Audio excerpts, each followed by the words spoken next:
ಬೆಂಗಳೂರಿನಲ್ಲಿ ಐಟಿ ಇಲಾಖೆ ಭರ್ಜರಿ ಕಾರ್ಯಾಚರಣೆ ನಡೆಸಿದೆ. ಆಭೂಷಣ್ ಜ್ಯುವೆಲರಿ ಮಾಲೀಕನ ಮನೆ ಮತ್ತೆ ಶೋರೂಮ್ನಲ್ಲಿ ಐಟಿ ಶೋಧ ನಡೆಸಿದೆ.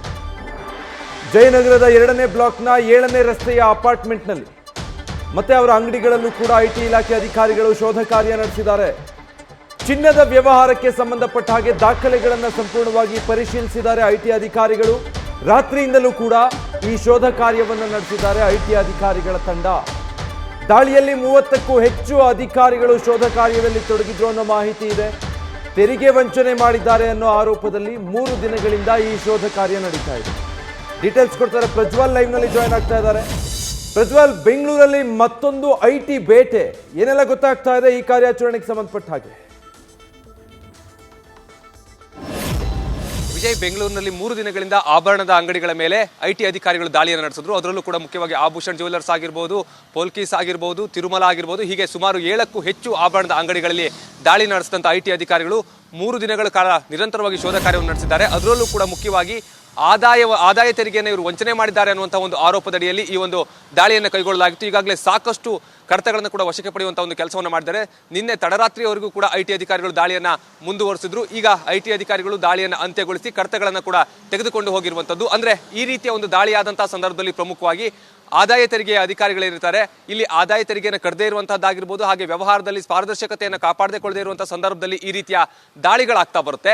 ಐಟಿ ಅಧಿಕಾರಿಗಳು ದಾಳಿಯನ್ನು ಮಾಡಿದಂತಹ ವೇಳೆಯಲ್ಲಿ ಸಾಕಷ್ಟು ಅವ್ಯವಹಾರಗಳು ಕೂಡ ಆಗಿದೆ ಅನ್ನುವಂಥ ಒಂದು ಮಾಹಿತಿ ಕೂಡ ಅವರಿಗೆ ಈಗಾಗಲೇ ಲಭ್ಯವಾಗ್ತಾ ಇರುವಂಥದ್ದು. ಅದರಲ್ಲೂ ಕೂಡ ಇವರು ಖರೀದಿಸಿದಂಥ ಚಿನ್ನಾಭರಣ ಆಗಿರ್ಬೋದು, ಹಾಗೆ ಮಾರಾಟ ಮಾಡಿದಂಥ ಚಿನ್ನಾಭರಣಗಳಾಗಿರ್ಬೋದು, ಇದು ಯಾವುದಕ್ಕೂ ಕೂಡ ಸರಿಯಾದ ರೀತಿಯಲ್ಲಿ ದಾಖಲೆಯನ್ನ ಇವರು ಮೇಂಟೈನ್ ಮಾಡಲಿಲ್ಲ. ಹಾಗಾಗಿ ದಾಖಲೆಗಳ ಪರಿಶೀಲನೆ ವೇಳೆಯಲ್ಲಿ ಸಾಕಷ್ಟು ಅವ್ಯವಹಾರಗಳು ಆಗಿರುವಂಥದ್ದು ಗೊತ್ತಾಗ್ತಾ ಇದೆ. ಹಾಗೆ ಆದಾಯ ತೆರಿಗೆಯನ್ನು ಕೂಡ ವಂಚಿಸಿರುವಂಥದ್ದು ಕೂಡ ಗೊತ್ತಾಗ್ತಾ ಇರುವಂಥದ್ದು. ಮೊದಲಿಂದಲೂ ಕೂಡ ಈ ರೀತಿಯ ಒಂದು ಜ್ಯುವೆಲರಿ ಶಾಪ್ಗಳ ಮೇಲೆ ಸಾಕಷ್ಟು ಆರೋಪಗಳು ಕೇಳಿ ಬರ್ತಾನೆ ಇತ್ತು. ಅದರಲ್ಲೂ ಕೂಡ ಮುಖ್ಯವಾಗಿ ಸಾಕಷ್ಟು ಹಣವನ್ನು ಕೂಡ ಇವರು ವರ್ಗಾವಣೆ ಮಾಡ್ತಾ ಇದ್ರು ಅನ್ನುವಂಥದ್ದೇ ಅದು ಕೂಡ ಅದರಲ್ಲಿ ಸ್ಪಷ್ಟವಾಗಿ ಗೊತ್ತಾಗ್ತಾ ಇರುವಂಥದ್ದು. ಆ ನಿಟ್ಟಿನಲ್ಲೂ ಕೂಡ ಆದಾಯ ತೆರಿಗೆ ಅಧಿಕಾರಿಗಳು ಇಲ್ಲಿ ಏನಾದರೂ ಆ ರೀತಿಯ ಹವಾಲಾ ದಂಧೆಯ ಒಂದು ವಿಚಾರಗಳು ನಡೆದಿದ್ದೇ ಆಗಿದ್ರೆ ಅಲ್ಲಿ ಮತ್ತೆ ಮುಂದಿನ ದಿನಗಳಲ್ಲಿ ಇಡಿ ಅಧಿಕಾರಿಗಳು ಕೂಡ ಪತ್ರ ಬರೆಯುವಂಥ ಒಂದು ಕೆಲಸವನ್ನು ಮಾಡ್ತಾರೆ. ಸದ್ಯ 3 ದಿನಗಳ ಕಾಲ ಪರಿಶೀಲನೆ ನಡೆಸಿದಂಥ ಐಟಿ ಅಧಿಕಾರಿಗಳು ಈಗಾಗಲೇ ಶೋಧ ಕಾರ್ಯವನ್ನು ಕೂಡ ನಿಲ್ಲಿಸಿರುವಂಥದ್ದು. ಅಂದರೆ ಪರಿಶೀಲನೆ ಸಂಪೂರ್ಣವಾಗಿ ಮುಗಿದಿದೆ. ಅದೇ ರೀತಿಯಲ್ಲಿ ಸಾಕಷ್ಟು ಕಡತಗಳನ್ನು ಕೂಡ ಈಗಾಗಲೇ ಹೊತ್ತೊಯ್ದಿದ್ದಾರೆ. ಇನ್ನು ಮಾಲೀಕರಿಗೆ ನೋಟಿಸ್ ಕೊಡುವಂಥ ಒಂದು ಕೆಲಸವನ್ನು ಮಾಡ್ತಾರೆ. ಅವರು ಕೂಡ ವಿಚಾರಣೆಗೆ ಹಾಜರಾಗಿ ಇದಕ್ಕೆ ಸ್ಪಷ್ಟನೆಯನ್ನು ಕೊಡಬೇಕಾಗುತ್ತೆ. ಯಾವಾಗ ಐಟಿ ರಿಟರ್ನ್ಸ್ ಅನ್ನು ಮಾಡಿದ್ರು, ಅದೇ ರೀತಿಯಲ್ಲಿ ಆದಾಯ ತೆರಿಗೆನ ಇವರು ಕಟ್ಟಿದ್ದೀವಿ, ಯಾಕಾಗಿ ಕಟ್ಟಲಿಲ್ಲ, ಅಥವಾ ಇವರು ಎಷ್ಟೊಂದು ವ್ಯವಹಾರ ಮಾಡಿದ್ದಾರೆ, ಇದೆಲ್ಲದರ ಬಗ್ಗೆ ಕೂಡ ಪ್ರಶ್ನೆಯನ್ನು ಕೇಳ್ತಾ ಹೋಗ್ತಾರೆ. ಆ ಸಂದರ್ಭದಲ್ಲಿ ಸಂಪೂರ್ಣವಾದಂಥ ಒಂದು ಮಾಹಿತಿಯನ್ನು ಒದಗಿಸಿಕೊಡಬೇಕು. ಇಲ್ಲದೇ ಹೋದಂಥ ಪಕ್ಷದಲ್ಲಿ ಇವರಿಗೆ ಮುಂದಿನ ದಿನಗಳಲ್ಲಿ ಶಿಕ್ಷೆ ಆಗುವಂಥದ್ದು ಕೂಡ ಕಾಯಂ ಆಗಿರುತ್ತೆ. ಆದರೆ ಐಟಿ ಅಧಿಕಾರಿಗಳು ಯಾವುದೇ ಒಂದು ದಾಳಿಯನ್ನು ಕೈಗೊಳ್ಳುವಂಥ ಸಂದರ್ಭದಲ್ಲೂ ಕೂಡ ಸಾಕಷ್ಟು ಪರಿಶೀಲನೆ ನಡೆಸಿರ್ತಾರೆ. ಅಂದರೆ ದಾಳಿ ಮಾಡೋದಕ್ಕಿಂತ ಮುಂಚಿತ ಒಂದು 15 ದಿನ ಆಗಿರ್ಬೋದು ಅಥವಾ 1 ತಿಂಗಳ ಹಿಂದೆಯೇ ಇದಕ್ಕೆ ಸಂಪೂರ್ಣವಾದಂಥ ಒಂದು ಪರಿಶೀಲನೆ ನಡೆಸಿ ಅನಂತರದಲ್ಲಿ ದಾಳಿಯನ್ನು ಕೈಗೊಂಡಿರ್ತಾರೆ. ಈಗಾಗಲೇ 3 ದಿನ ನಡೆಸಿದಂಥ ದಾಳಿ ಏನಿದೆ ಇದು ಸಂಪೂರ್ಣವಾಗಿ ಅಂತ್ಯ ಆಗಿರುವಂಥದ್ದು.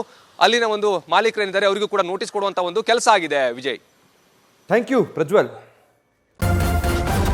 ನ್ಯೂಸ್ ಫಸ್ಟ್, ನಿರ್ಭೀತಿಯಿಂದ ನಿಮ್ಮ ಪರವಾಗಿ.